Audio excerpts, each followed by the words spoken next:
All right, here we are. This is Jay Brown Yoga Talks podcast. My name is Jay Brown, and I am coming to you from Austin, Texas. And if you are a regular listener, you would know that the last time I was traveling and I had to record intros and outros for the podcast, I said that I was not going to do that again.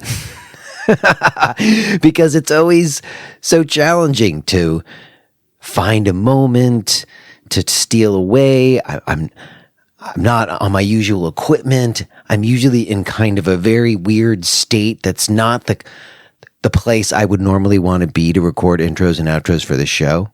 I mean, I just finished the first day of my workshops here in Austin. I did 2 out of the 4 sessions, and I still have 2 more to do tomorrow. So I'm like right in the middle of it. It's not really the greatest time, but I didn't manage to get anything recorded before I left as I had planned. So this is what you got to do. Keep this show going. You make it happen. I don't think I have anything to say about the workshops yet. Like I said, I'm right in the middle. I got more to do tomorrow. I will give a shout out to my dear friends, Jennifer and Timo, who have hosted me here. They're basically the reason why I'm here. And Austin's been on my bucket list forever. It's my first time here, so I'm glad to be here, and I'm grateful for my friendship with Jennifer and Timo. And it's so interesting that I'm here seeing Jennifer, and I'm also having to do this intro for this week's episode with Josh Kane. You'll hear the genesis of my conversation with Josh, but he recently opened a yoga center in New Haven, Connecticut called Gandiva Yoga.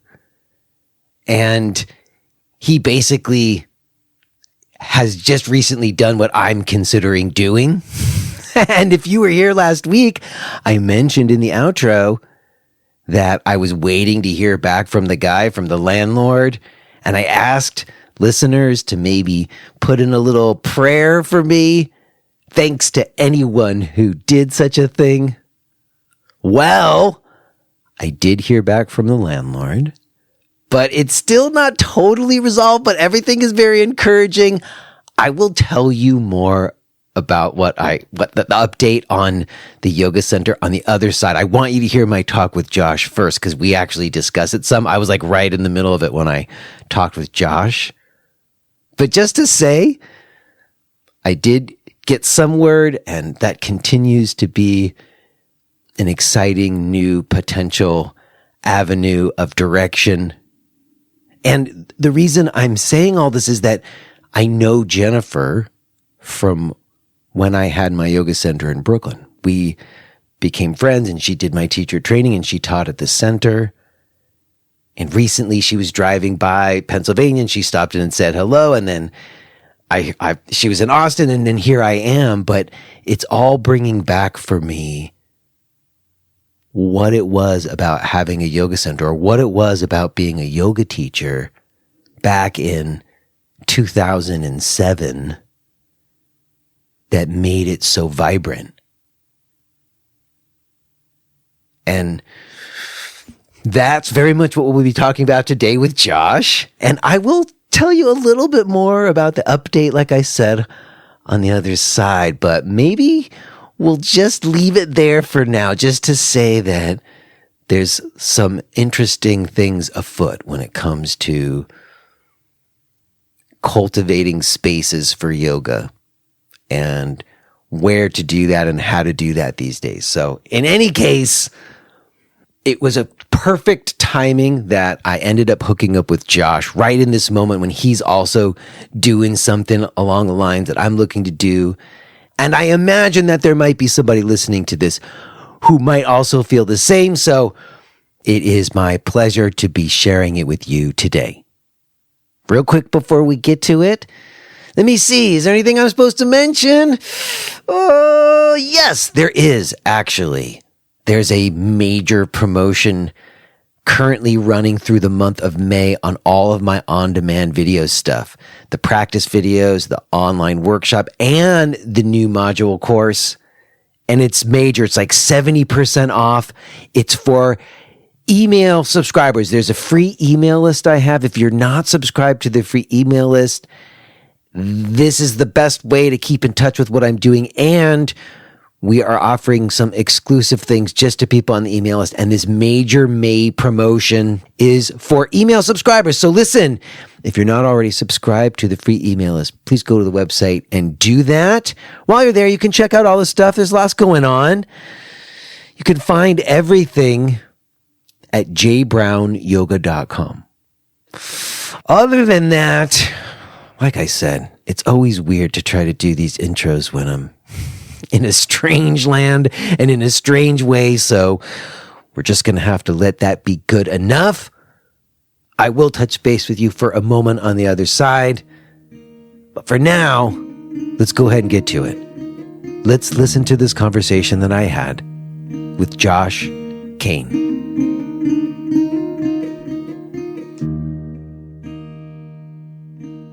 Hello? Hi, Bull. Nice to meet you. Nice to meet you, Josh. What's going on? Well, it's a beautiful day here in sunny New Haven, Connecticut. Super happy to be here. It's a beautiful day here in Pennsylvania, not too far away. Yeah. Great to meet you. I assume you've listened to the show before. I'm already recording, so let's consider ourselves having begun, okay? Sounds good. Well, I've often mentioned this on the show before. There's a synchronicities that bring about a lot of these conversations, and the range of synchronicity that brings us together today is reaching almost a new level. Yeah, I was shocked when I got your email. Because I was like, wow, talk about planting seeds, man. Well, I mean, I have to say, like, you know, I get a fair amount of emails from people wanting to come on the show. Most oftentimes it's PR people got books or things they're trying to get out there. But other times it's folks like yourself, maybe, who are more grassroots people who just reach out and be like, hey man, I'd love to come on your show.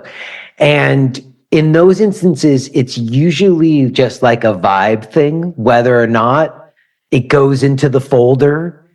Yeah. Sometimes it has to do with like a topic, like somebody's into something that's, you know, hooking up with something I'm into.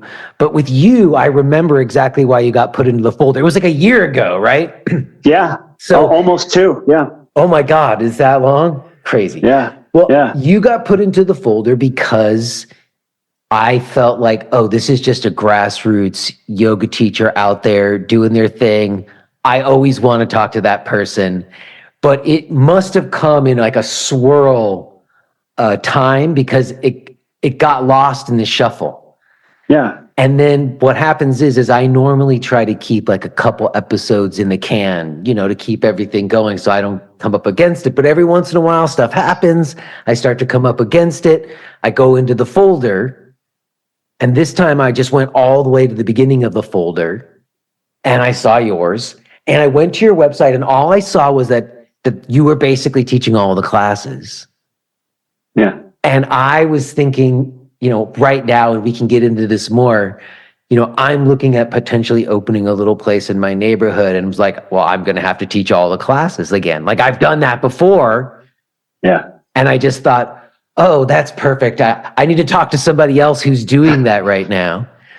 But then in getting ready to talk to you, I hadn't even really read your whole story about the spaces and about first opening in your place. We'll talk about it, and then opening a new place, because there's a lot of parallels there. And I just recorded a conversation that would go out before this one with somebody. And it was all about making a place, like not about like it being about me and people coming to me, or about being about the teacher, even so much as it being a place for people to go to. Yeah. So in any case, all of that's a little bit of a precursor for you to know why you're here all this time later, because it's a just total random convergence. And then for anybody listening to kind of give them some heads up. So One of the things that you did mention in your email was that you were first kind of introduced to yoga when you had something to do with the Blue Man Group, which brought back a flood of memories for me, because I remember when Blue Man Group was playing and I was living in Manhattan. There was that other one, Stomp, right? Yes. Stomp, with they were drumming and banging the trash can lids. I almost auditioned for that at one point. Oh, really? Yes, because I was That's at cool. NYU doing dance, like postmodern dance stuff. So in any case, why did Blue Man Group connect to yoga for you? I don't know anything about that. I knew somebody who played in the band, but I never heard of there being any kind of yoga connection to Blue Man Group. The Blue Man Group is a unique concept because there's actually a lot of depth to the character of a Blue Man. And I don't even know if I'm supposed to be sharing this, but this is such a long time ago now. I think this might be things that other people have talked about, but they talk about the Blue Man as being a combination of the hero and the clown. And because the Blue Man doesn't talk, the Blue Man is always just observing things around him with fearlessness and playfulness. And the audition for the Blue Man Group, I did 2 auditions. In the first audition, I was in a very, very small office with 3 other people. And they told me that I was going to stand still and I wasn't going to move and I wasn't going to talk for the whole audition. And everything that I was going to do, I had to do with my eyes and with my internal energy. And they would ask me a series of questions. And like one of the questions was, so there's 3 of us sitting here. One of us is your best friend. One of us is your worst enemy. And one of us is someone that you don't really know and you don't care anything about. And we want you to tell us just with your eyes, which one of us is the person. And so as I was going through, they would say, stop fidgeting, close your mouth, breathe through your nose, relax, stop shifting side to side, stop moving your hands. And all that stuff kept really catching me off guard, because I've done thousands of auditions up until that point, and I'd never done anything like this. And so once that was all over, they said, what we want you to do is we want you to go, we're going to give you 6 months and then we're going to call you back. And in this 6 months, we want you to go and learn how to do yoga and meditate, because you have really great instincts, but you're terrible at focusing. Wow. So go learn how to meditate and really get yourself centered. And then when you come back, we'll try it again. And where did you go? I went to a woman named Ann Katz, who was teaching in Westport, Connecticut. And she was doing a style of yoga that's called Swarupa yoga. Mm-hmm. And it was very gentle. It was also in her house. She had built a little upstairs area above her garage, and I went with my mom. Was your mom previously into yoga? No. My mom was, she was like my best friend. She was my manager when I was growing up as a child actor. So, and I think that this was something that she was kind of curious about, but she's always looking for ways for us to spend time together, so. Mm-hmm. But also, I think for as little as I knew about yoga, it seemed like something where I was like, I don't know, maybe it'll just be. Maybe I told her about it, and she was like, "Oh, I'm interested. If this woman lives nearby, I want to go too, and I want to try it." Like she just kind of, it just sort of worked.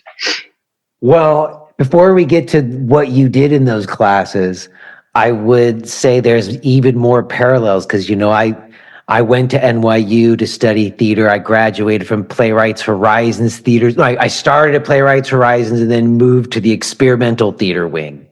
Oh. And at one point I was involved in this kind of like independent theater company. And a friend of mine was writing these plays, and similar to like your audition for Blue Man Group, there were these really minimalist plays, like kind of Jim Jarmusch-esque kind of things where none of the plot or character was to be seen. That was all underneath. And I remember being in a rehearsal and the director saying, okay, you're going to stand there and you can't move. You're allowed to shift your eye focus 2 times during the scene. And you're allowed to, he would give me like 1 or 2 things to do over the course of like a 10-minute scene.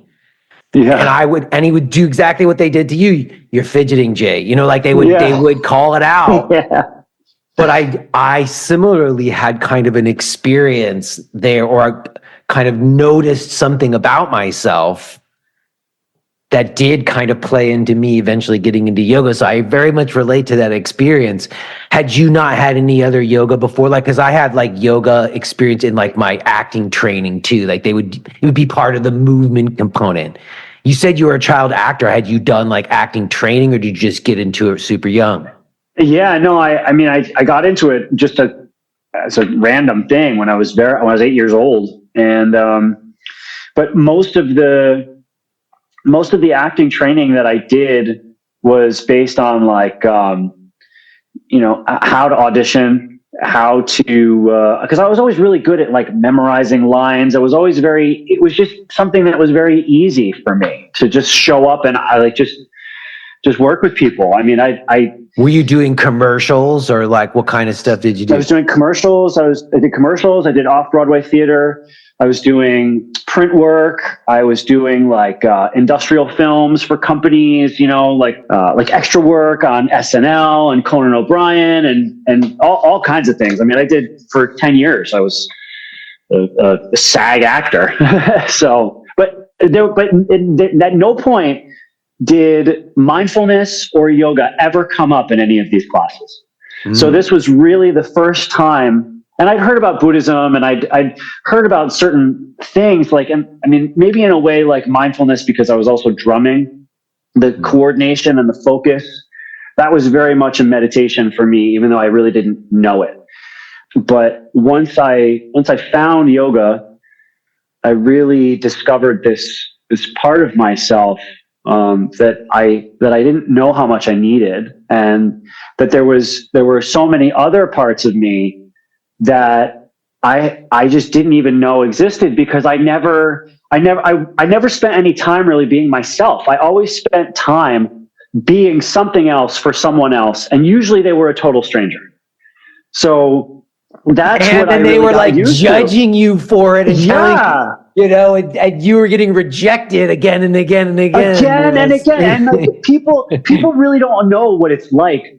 I mean, just imagine yourself like being 10 years old and you walk into a room with 5 other kids that look just like you, and you're by yourself, and they hand you a script and they turn on the camera and they say, state your name and your age, and then tell us something fun that you like to do in your life. And they go one by one, and each kid states their name, states their age, puts a big smile on their face, tries to be likable. And then you watch all the other kids say the same lines. And depending on where you're standing in line, if you're first, it's like, I mean, no position is good, but like, it's a constant state of comparison. It's externalizing everything. And like, in yoga, like we're really trying to reverse all of that, to turn all the senses inward and to get to a place of finding the true self. And that just doesn't exist in that world. Like you have to just be whatever somebody tells you to be and try to do it better than everybody else. So well, there's a lot to unlearn. I know that experience too, because I did. Yeah, you do. Well, I did participate in like some acting competitions when I was in like junior high and high school. And I won a couple of awards, and someone came up to me after one of those competitions, was like an agent, and gave my mom her business card. And so we like got some headshots, and I went on like 2 or 3 auditions, and I didn't like it that much. My mom wasn't into it. You know what I mean? Like you had to have a mom who was on board. And my mom wasn't on board for driving around, and I wasn't that into it either, for the reasons that you're saying. Like it wasn't like, I enjoyed doing acting and being in rehearsals and like, but I didn't enjoy that audition process. And that proved to be true later on in life when I graduated, like that the auditioning and the kind of horrible people you encounter potentially made it like something I didn't want to pursue ultimately. And similarly to you, I remember at one point it became very clear to me that it was all about external approval, like me needing an approval from someone else. And yoga was about me not needing that anymore. Yeah, the things that you sell, the things that the thing that you become as an actor is essentially a material thing. You're just you're a nameless face, and it doesn't matter what it is. If Cheerios calls you one day, you love Cheerios. If Burger King calls you one day, you love Burger King.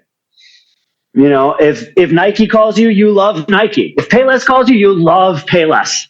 And then, like, I think the only thing that's similar to yoga is the letting go. Like, you can either look at it as rejection, or you can look at it as like, all right, that didn't happen, so I'm completely letting this go, and it's totally gone, and we're moving on to something else. That's really like the only way I can kind of like parallel the two, you know. But Yeah. yeah. Yes, Besides that, it was just a lot of rejection, a lot of trauma. Trauma's a stretch, but yeah. I mean, again, it was a very conscious choice for me, and it was a big deal. Unlike you, I didn't I didn't have like a profession at it for as long as you. I didn't make money at it ever really, but I did identify myself as an actor. I had a license plate when I was 16 years old that said thespian on it. I'm admitting that publicly here for the first time. But, you know, letting go of that was a huge thing. The kind of identity of, I'm an actor, and even the pursuit of it, of wanting to be successful at that. At some point, it just became clear that there was like a real creative element. I really did like rehearsals, and I really did like the process of making work. Throwing out the auditioning, like, as I, did all this theater that you didn't make any money at, but was like very soul fulfilling. Yeah.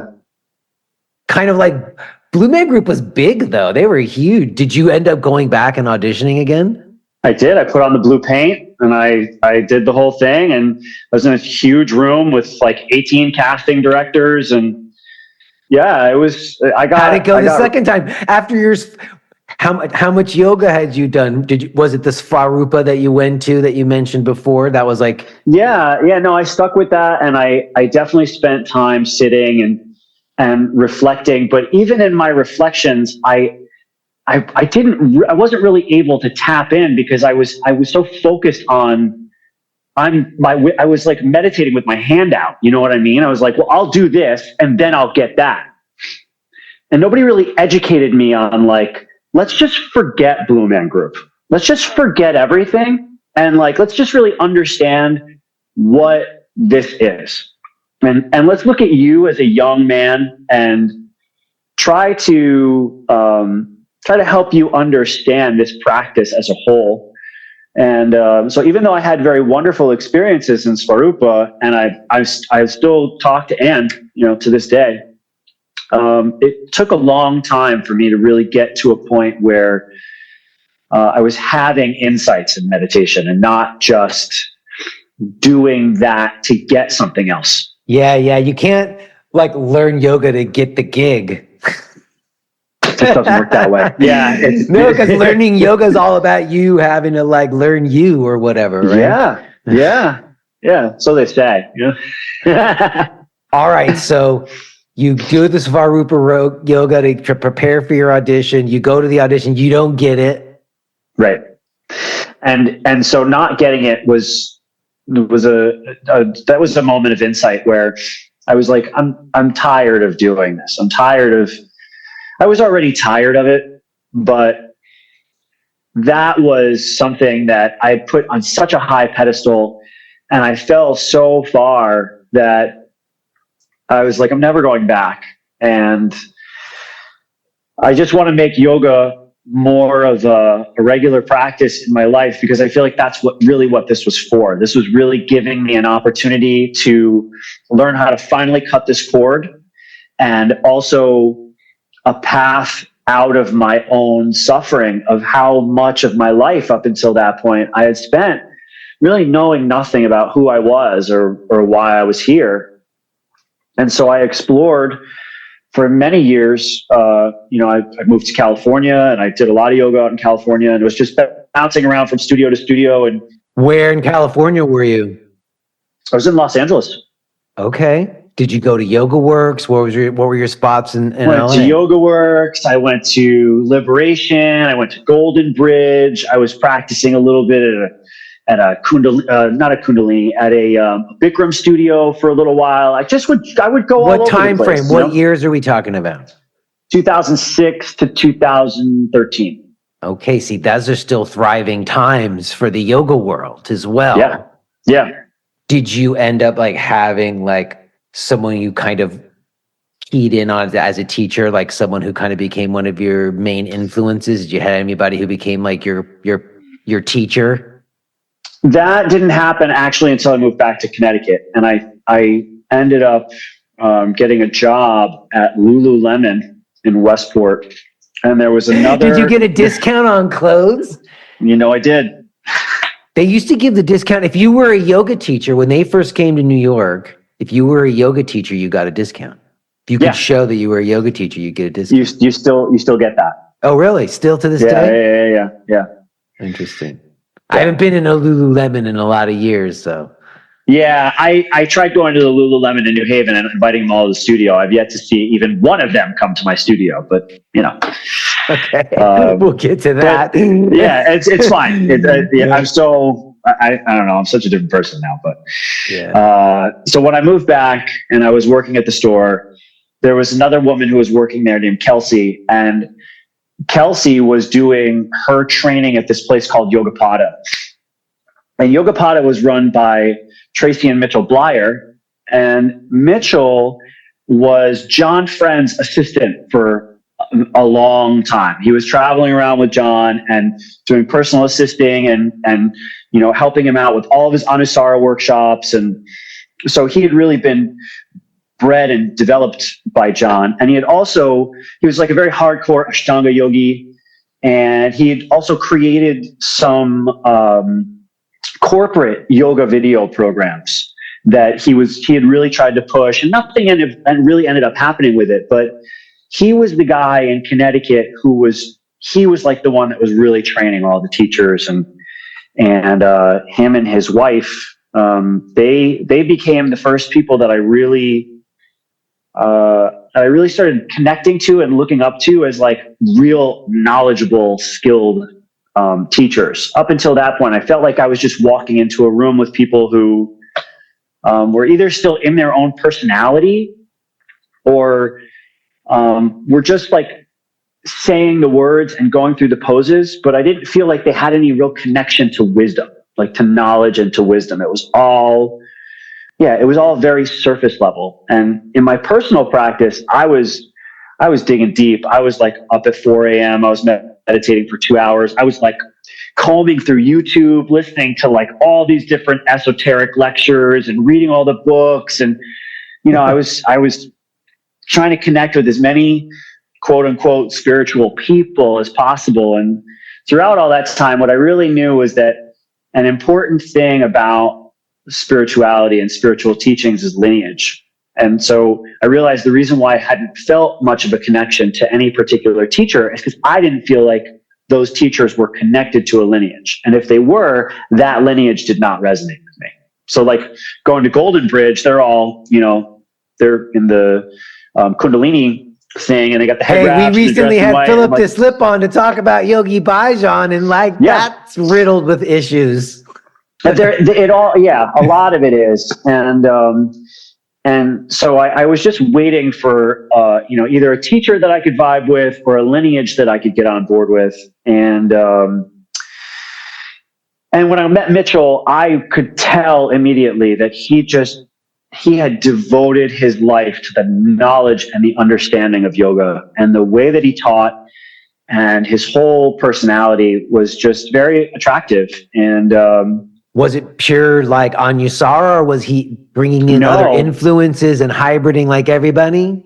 Yeah, so his studio was a vinyasa studio, but then when he had a falling out with John, and then they reconnected when John had created the bowspring, because John was looking for different studios to take the bowspring to. And so Mitchell completely revamped the entire studio, and all he was doing was bowspring. So that was the first. Wait a second, wait, because not everybody listening might even know what you're talking about. Yeah.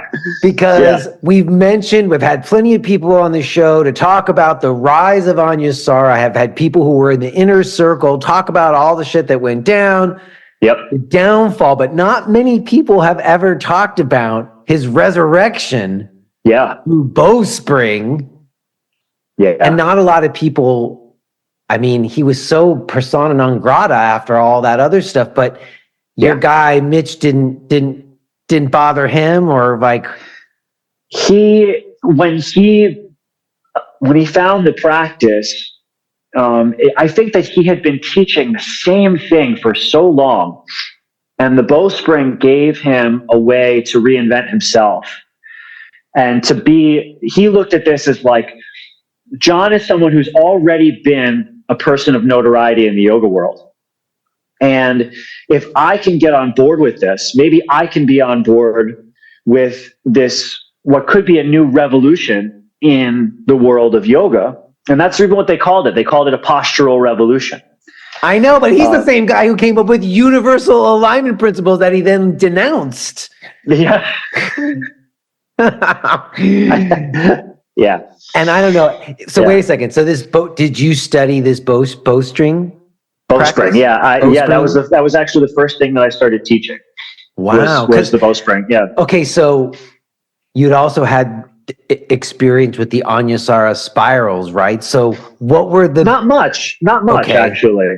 Well, all I know about this bowspring is that there's this way that they always have a picture of someone standing in like a Tadasana with this unusual kind of alignment in Tadasana that everybody was ragging on, that looked all kind of artificial and weird. Can you explain what those pictures are? You're shaking your head like you know what I'm talking about. I do know what you're talking about, yeah. So what's the deal with that? I don't know anything about it, honestly. I've never looked into it, so I know nothing. Okay, so their catchphrase was buck the tuck. Stop tucking your tailbone. Tucking the tailbone, yeah. Yeah, and it was a principle of alignment that tried to maintain the natural curvature, the natural S-curve of the spine throughout the practice. So all the movements were essentially reinvented in ways that would accommodate for keeping the spinal alignment essentially intact, unless you were like going into like deep back bends and like, but there was even this thing called the coil where like it's kind of hard to explain, but like essentially it's like a forward fold and then a twist and then a back bend. And that it was like when you were learning how to coil, you were learning how to sort of move yourself in this very like non-linear way into the spine and through the spine. And let me ask you a question. Let me ask you a question about keeping the curves of the spine, because that's something that I've just done naturally in my practice, because for so many years in yoga classes, and I imagine to some degree in Anyasara classes, there was this emphasis on axial extension, on like forever making your spine straighter and straighter and kind of like undoing the curves. Yeah.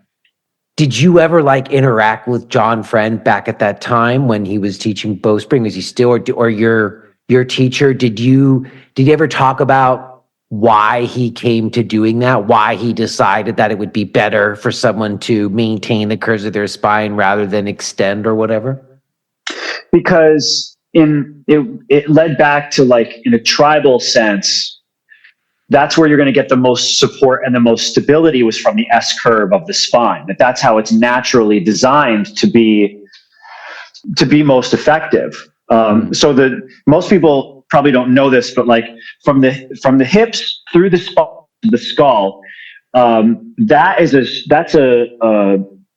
the vertebral column is something that can float on its own. It's self-supportive. Mm-hmm. So what they were trying to say is, why would we interfere with that? If that's the natural way that it can be the strongest and most supportive, why don't we just try to maintain that?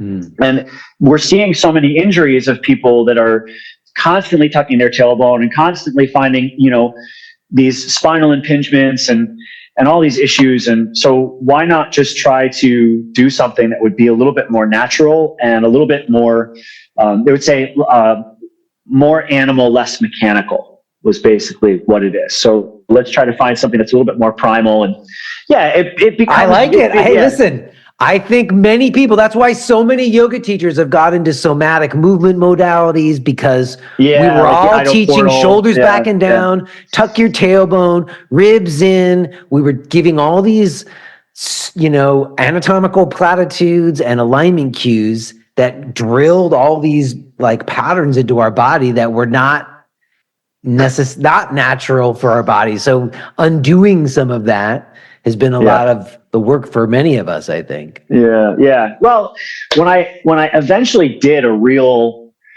an actual like yoga teacher training with the person who I still study with now, there really wasn't any of that. I mean, it was just all bhakti. Bhakti. Who's that? Who's your teacher now? Ragunath. Oh, right. You mentioned that. Ragunath. Yeah. And when did you meet him? I met Ragunath in 2016 at Wanderlust. And then I didn't realize when I had wandered into his workshop that I had known him since I was a teenager, because I was a shelter. I was into like old school punk and hardcore when I was very young. So kind of reconnecting with Raghu was like, wow, maybe I have kind of been into yoga for a very long time, and I kind of just didn't know it. And then I started following along with him and saw that he was doing a 300-hour at his farm in upstate New York. And I had already been teaching up until that point. I basically learned how to teach vinyasa yoga by teaching vinyasa yoga. I had just been practicing so much. That's what we all did back then. It was before the trainings. You just did it. You just did it. So when I finally found someone where I was like, I can really trust this guy. I know that he is who he says that he is. And he's been doing this for such a long time that he's the guy that I really want to commit myself to. And so I reached out and I said, he was offering a 200-hour and a 300-hour. And I said, I really think I'm going to be beyond the 200-hour. So if it's all right with you, I'd like to just skip that and go right into the 300-hour. And they were like, yeah, sure. Just come out and, we'll see how it goes. And it was incredible. And it wasn't all alignment cues, eh? No, it was Ramayana, Bhagavad Gita, harmonium, handstands, community, seva work. It was really like the lifestyle of yoga, and to try to like reprogram me to understand that there really is a goal in yoga, and that yoga as a whole philosophy is so much deeper and more profound than most people ever really get a chance to touch upon. And that a lot of that comes from very specific places, and that bhakti yoga is one of the few lineages that is actually an unbroken lineage. So if you own a copy of Bhagavad Gita as it is by Prabhupada, when you open up that book, like one of the first pages is the whole lineage of bhakti that goes from Krishna all the way to Prabhupada. Yes, it does say that in the Prabhupada book. But the thing is, those texts are open to very wide interpretation and translation. Bhagavad Gita has been translated by many people. And people who have claims to say that I come straight from Krishna, I hear what you're saying. And I agree that in my own personal practice, again, I've talked about this on the show, bhakti and chanting certainly become, over the last few years, some of the most important parts of my practice, infinitely more important than asana. So I really get what you're saying. And we'll talk about that, because you wrote a few things on your thing about your space. But I think that it's interesting to me that you are connecting to a particular lineage. And you did say that there is a goal in yoga. And I guess I am curious, when you say that, for you or the lineage tradition that you're aligning with, how would you articulate what the goal is? The goal of yoga is to achieve lasting happiness that transcends material circumstances. Okay, lasting happiness that transcends material circumstances. Yeah. So if my car breaks down, Yeah. that's not a desirable material circumstance, but I don't want that to rob me of my happiness. Yes. And there has to be a certain steadiness of mind to be able to see the difference between my life as a whole, my practice as a whole, and my attachment to my vehicle at that time to be able to get to work or to be able to go and do whatever it is I need to do. And so you can extrapolate that into any circumstance. Like, do you feel good about yourself even when things aren't going the way that you think that they could or that they should? And what are you practicing? And it doesn't have to come from bhakti. This is what I really love about yoga, is that the yoga system is so many branched that you can, all the many paths are ultimately trying to lead you to this same place, which is connect with your authentic self and find a way to be happy in this life doing what you're doing, even though you may never make a lot of money, people may never know who you are, and you might really struggle to do what it is that you are, whatever your dharma is, whatever you're called to do. Can you embrace that struggle with grace and with humility and gratitude?